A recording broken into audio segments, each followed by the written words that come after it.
Yeah, we're going to move on again. Bennett Greenspan was supposed to appear today, but unfortunately he wasn't able to make it. But he did send a compatriot from Family Tree DNA. His name is Fernando Felix. And if you'll welcome him, he'll join us.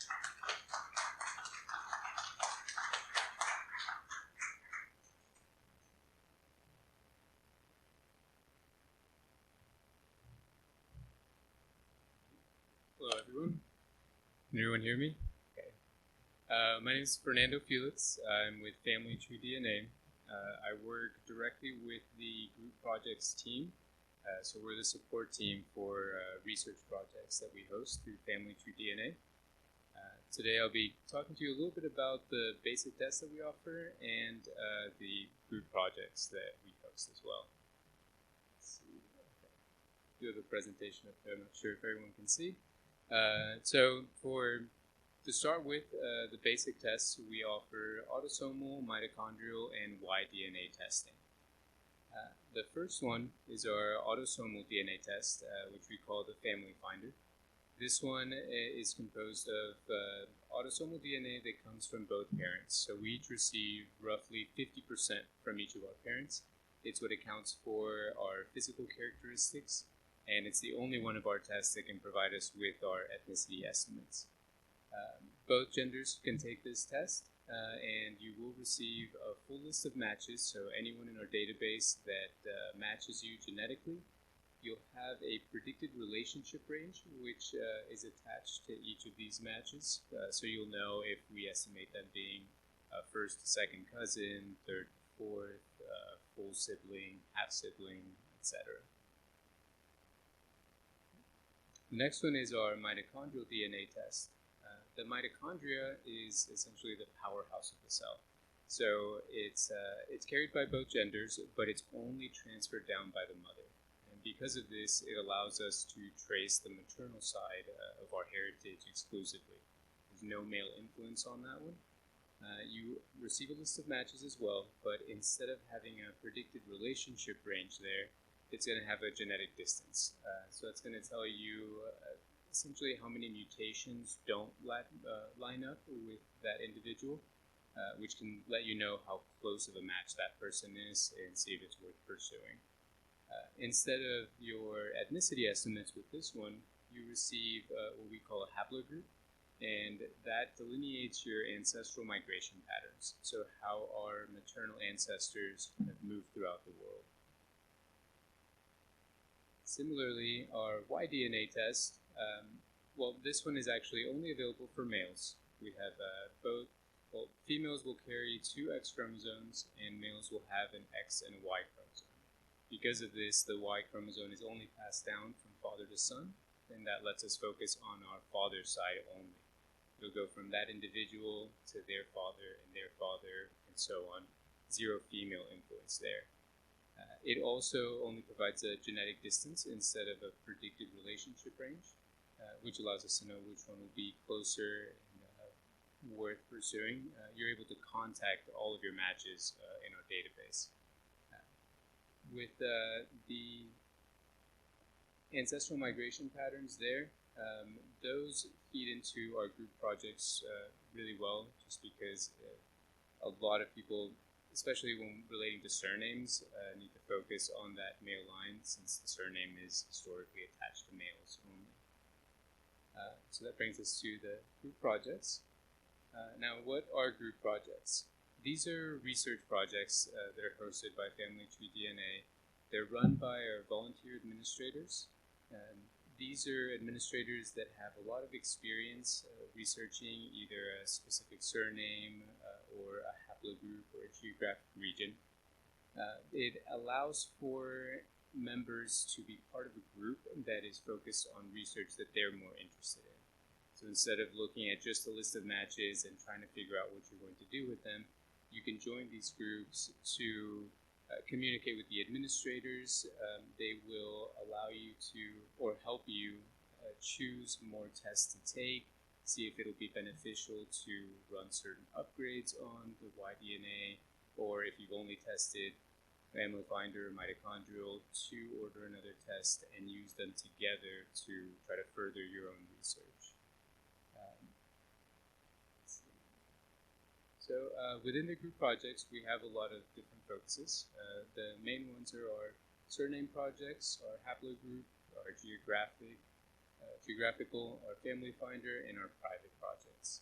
Private projects are a way for people, let's say that I'm testing 20 of my family members and I want to have an area where I can look at all of the results in one place, but I don't necessarily want somebody else to be able to search for my project and join it. I can sign up for this one and still take advantage of the tools that are provided to project administrators. The surname projects, like I said, will be focused on Y-DNA testing because of the nature of surnames, and they'll focus on that specifically. So if you already have a certain surname that you want to look more into, or if you anticipate that you are potentially related to a certain surname, but haven't been able to prove it, you can join these projects to be able to work with those members and administrators and try to prove that information. The haplogroup projects will focus just on the haplogroup. Within the haplogroups, some of them can get really big as far as the amount of members that we have in them. The R project is a big one. We have many, many members that are of the R haplogroup. But within that haplogroup, there are many different subclades or subgroups. So sometimes it becomes necessary to split off into sub-projects from that main group to be able to have a little more focus onto something that would be beneficial for what you're researching. I don't know specifically like a definition for it, but the haplogroup is a group that you're attached to that shows how your ancestors moved around the world. So different mutations on the DNA, as let's say if we start in Africa where everybody kind of started moving around the world, in different areas we're able to identify certain mutations that moved into one area or another area. And by separating these groups via those mutations, we're able to kind of create what's called a tree, and it starts branching out. Does that kind of... geographical projects, these are often coupled with haplogroup and surname projects, but they'll focus on specific locations. So whether you're focused on a whole country or a city or a town or county, these projects will have a focus within that area, so it allows you to communicate with members that will be interested or have information of that specific location. Within our database, we do have over 300 Scottish projects. There's a huge mixture of all surname, haplogroup, and geographic projects with that focus. This is probably one of the most important aspects of family tree DNA. It's not something that a lot of other companies offer, in that by joining the projects, you're able to ask the administrators directly for input on what tests you should take, or just interpretation of your results in general. Whenever you first get those results, it can be a little vague.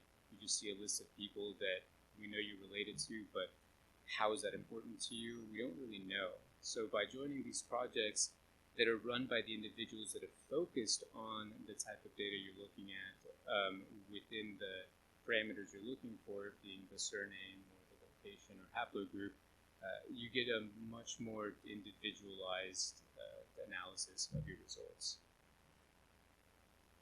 Now, a big thing is privacy, of course. Whenever you join these projects, you don't know who has access to what kind of data. And, of course, we want to know how it's going to be handled. So we've given 3 different access levels that you can provide to the administrators. And this can be set for individual administrators. What I mean is that one project can have 1 to 10 administrators. And if you know one of them personally, or you trust one more so than the rest, you can grant them a certain level of access to your results, and then the rest of them a different level. The first one is minimum access. Now, all of the administrators will have their group administrator pages.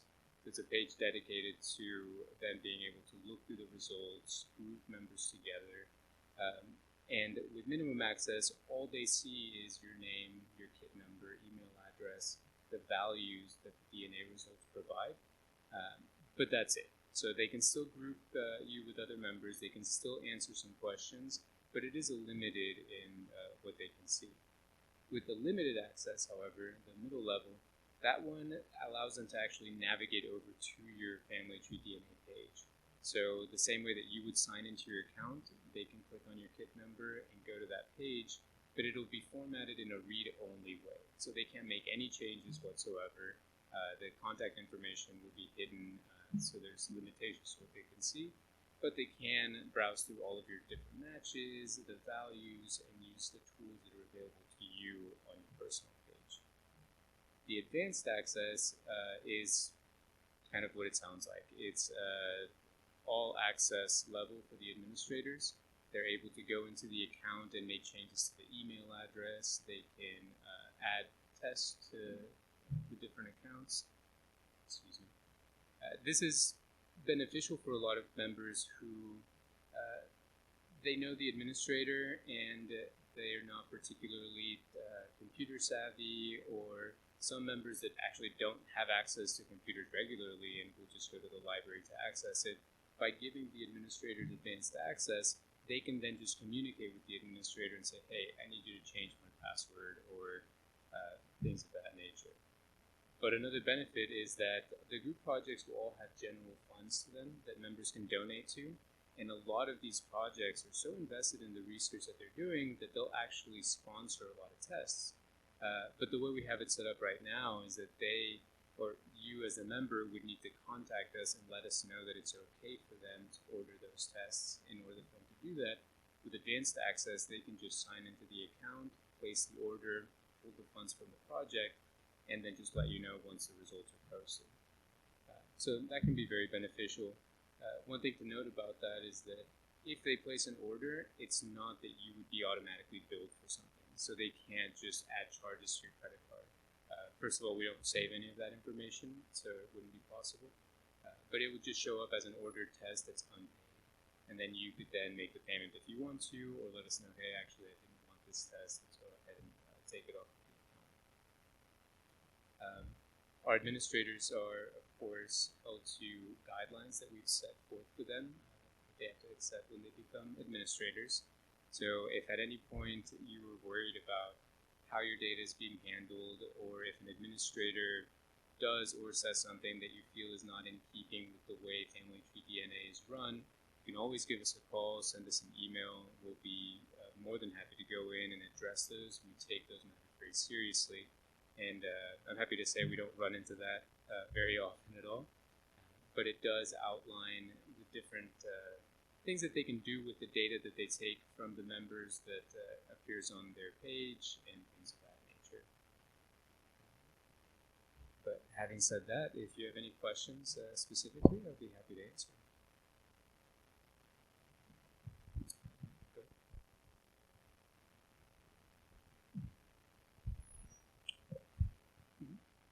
Why don't you run your questions through me so we can make sure that we get that our friends who are not here can also see and hear. So I'm going to pass the microphone here. Thank you. I have 3 questions, if I may. Certainly. Monopolize your time.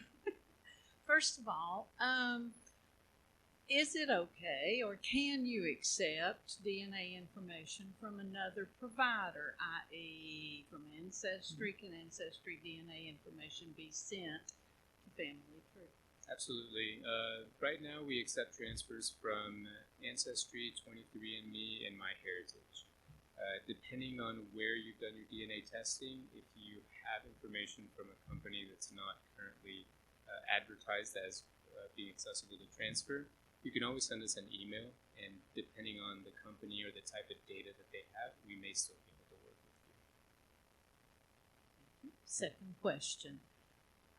Do you accept female DNA information into the surname projects? So as of right now, the criteria for joining a project is left to the discretion of the administrator. and how they run the project. I personally think that, and I think a lot of administrators share the sentiment, that you, as female, are able to join the project, but if you don't have any Y-DNA to contribute, the benefits that you'll get from the project may be more limited than the rest of the members, simply because the administrators won't have any information of your family that they can explicitly compare to the rest of the members. So it's just more difficult to work with that way. Thank you. And third question, and this is on a personal basis, and perhaps this would best be dealt with not in this environment, but I will ask this question. As a female who has no male family members that are available to submit DNA, Y chromosome DNA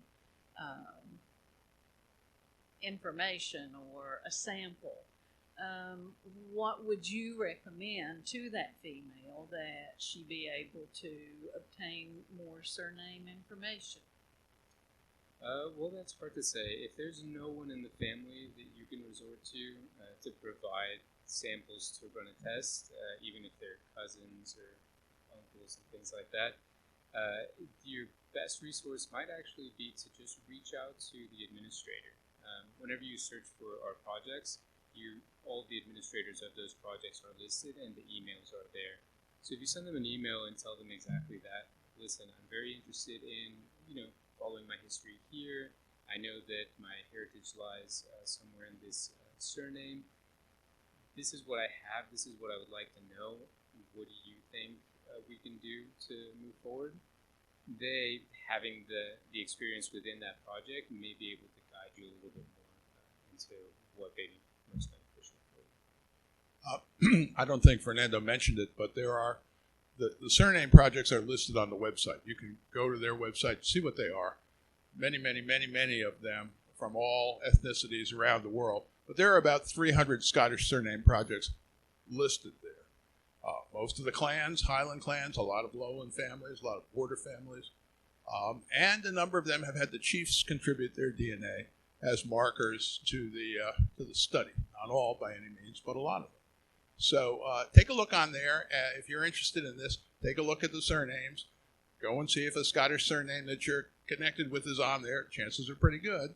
And I encourage you to explore that. Yes, over here.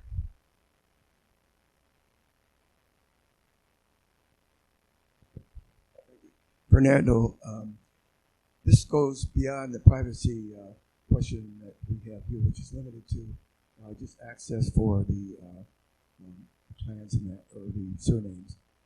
Privacy can also go beyond that. And what I'm speaking to is, can other activities, whether it be government or insurance companies and things like that, have access to your DNA? So we operate on an opt-in basis. So at no point would we provide that kind of information to insurance companies or the like without you first telling us it's okay to do so. Instead of what you might see with some other companies where there's a disclaimer saying, hey, if you don't want us to do this, let us know. With us, we will explicitly get your permission to do so first.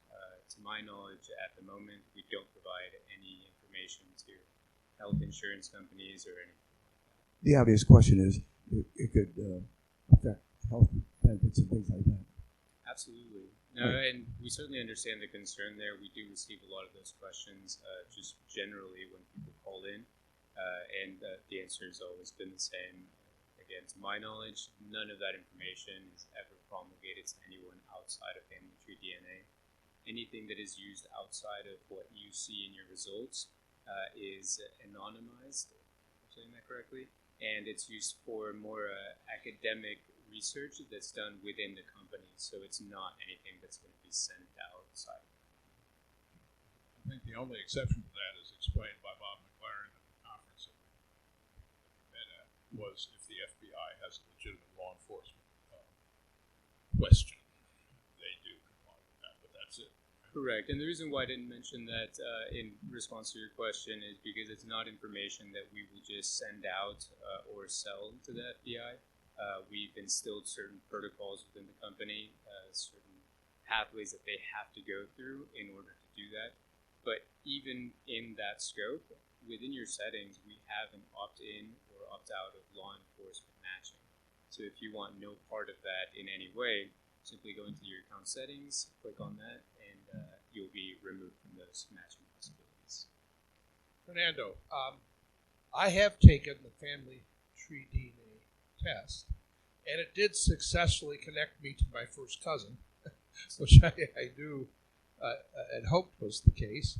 But in subsequently, and I'm trying to recall memory-wise how this happens, I've received an email notification from Family Tree DNA that there is an ancestral connection that they've identified.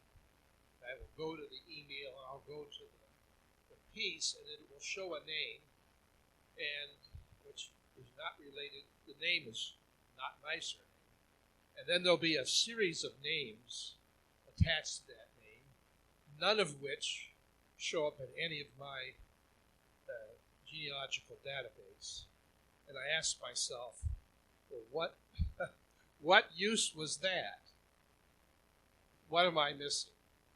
So that's a great example of when being part of group projects can be most beneficial. Whenever you receive those emails telling you, hey, we found a new match, this is who they are, you go to the page and you say, okay, this person means nothing to me at the moment. The names don't line up. Their locations that they've added onto their accounts don't make sense to me. Two options there. You always have access to the email address of that person. So if you click on their name, you can just send them an email and be like, hey, I realized I found that we match at this level on this test. Wondering if you're interested in sharing some genealogical information and seeing how you can piece that together. But you can also send that to the administrator and say, hey, I got this new match. Doesn't really mean anything to me. I was wondering if in the scope of what we're researching in the project, if it's someone that I should be reaching out to. And they will either reply saying, okay, yes, because of these reasons, or no, it makes no sense to me either. And it could just be that you're matched, but maybe so distantly related that there's no relevant connection to your research at the moment.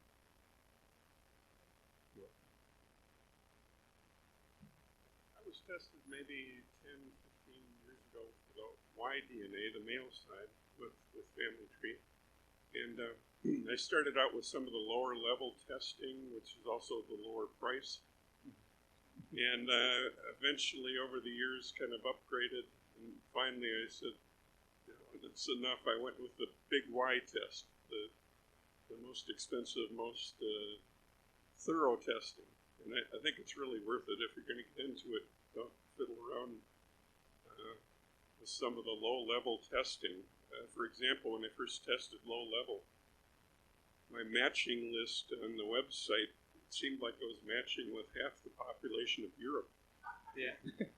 Hundreds of names, none of them related to my name. Finally, on the big test, when I shelled out a few $100s for the bigger test, my matches were 3 people, all with my same last name.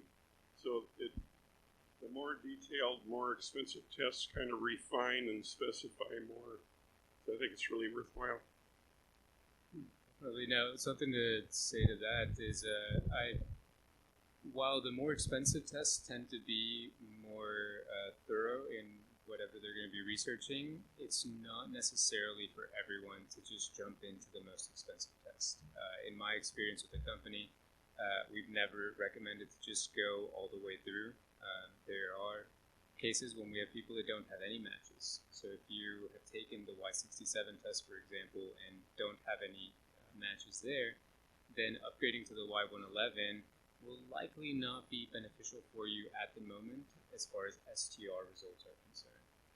The big Y test that you bring up is a little bit different in that it will actually add a secondary matching system. The Y DNA test will focus on what we call STRs, or short tandem repeats. Those are the markers that we look at in order to compare two individuals to see how closely related they are. But with the big Y test, we look at SNPs, or single nucleotide polymorphisms. These are a different type of mutation also found in the Y chromosome, but that one is actually what helps us define the haplogroup that we were talking about before. So it helps shed some light on the more specific branch that you may be a part of, and it will match you to individuals using those as well. So if you don't have any results at the Y67 and you take the big Y, you may still, or you may actually find some results there. But it is a more advanced test. I personally tend to recommend for you guys to either call us and ask a few questions or reach out to your project administrators and ask them some questions too to see if that test is going to do what you hope it will do. Because having it be more expensive, it doesn't necessarily mean that it will be more worthwhile based off of what you're researching.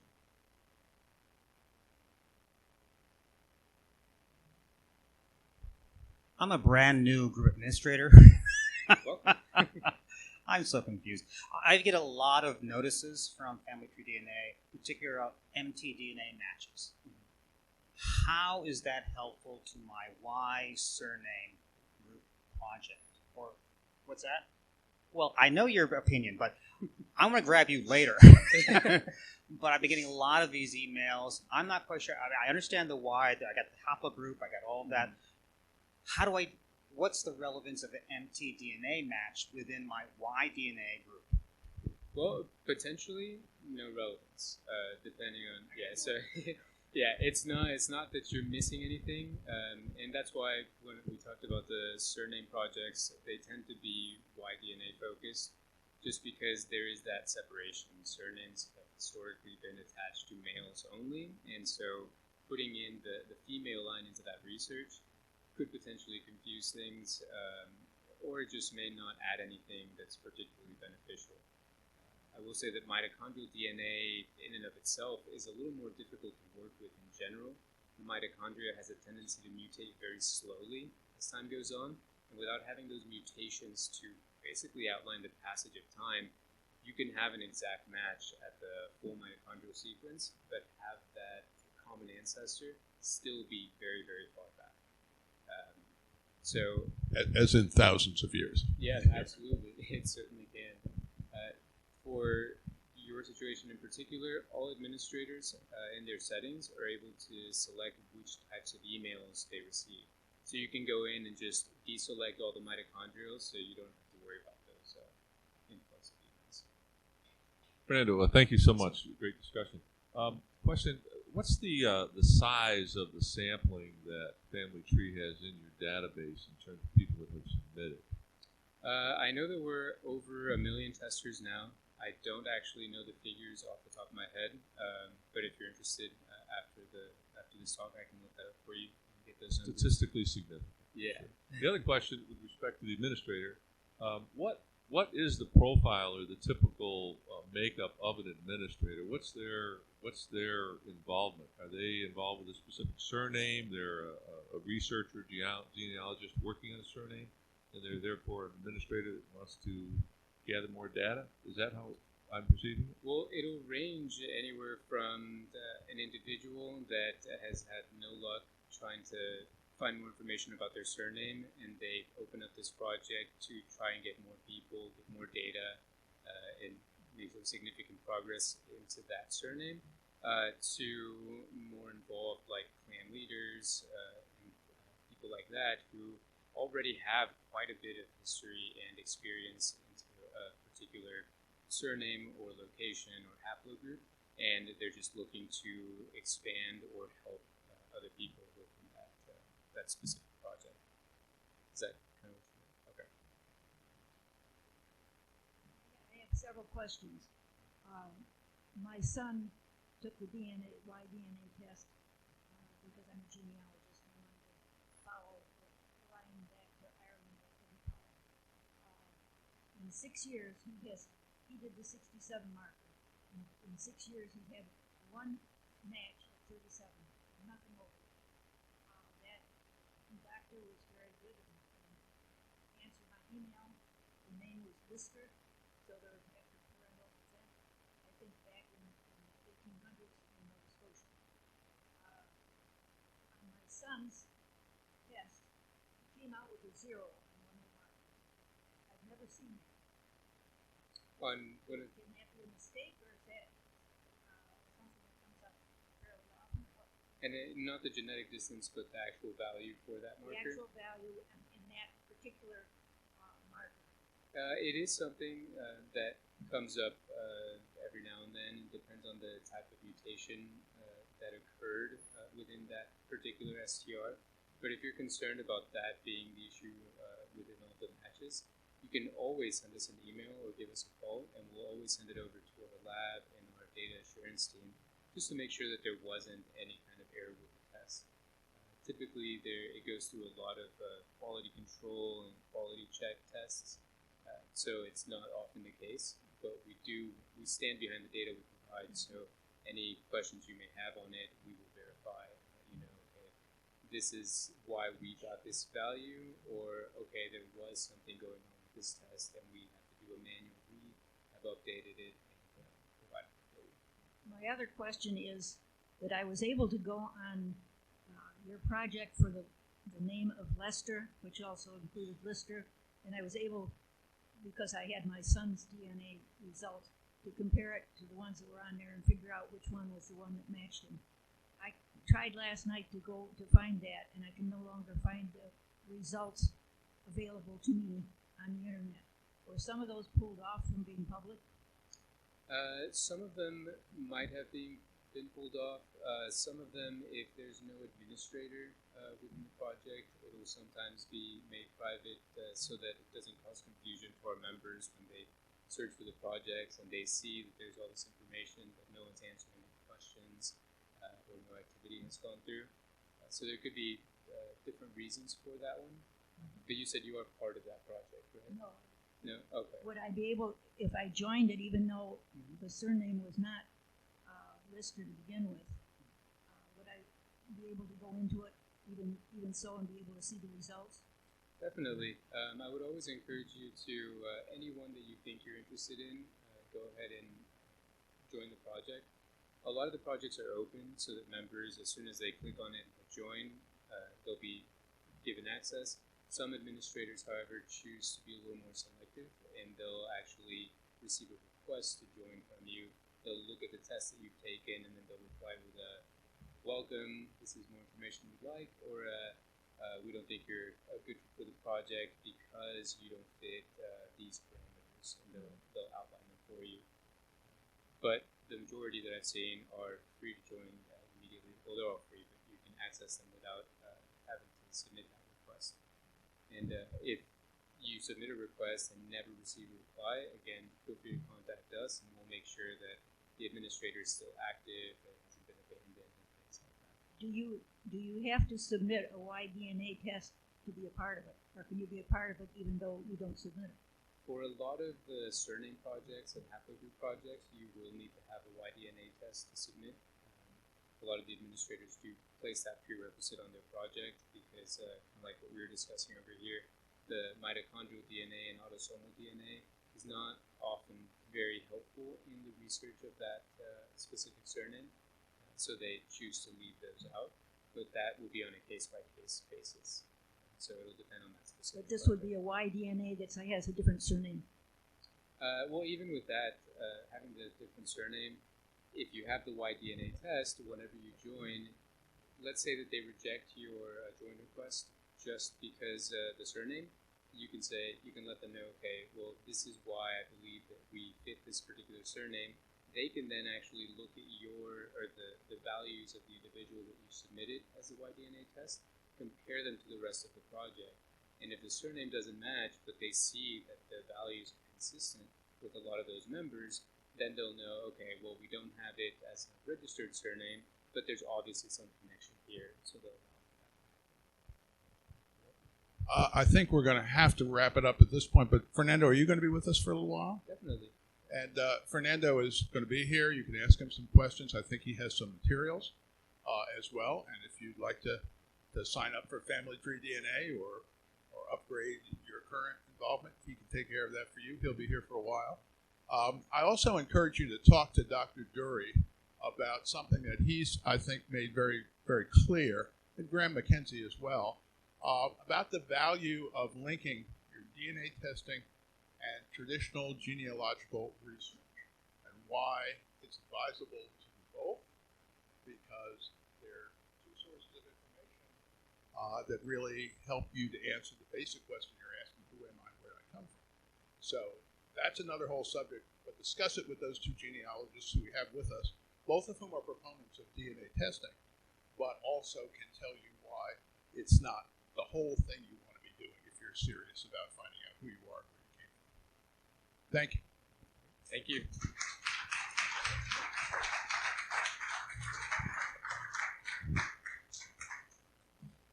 Thank you very much. That was this political science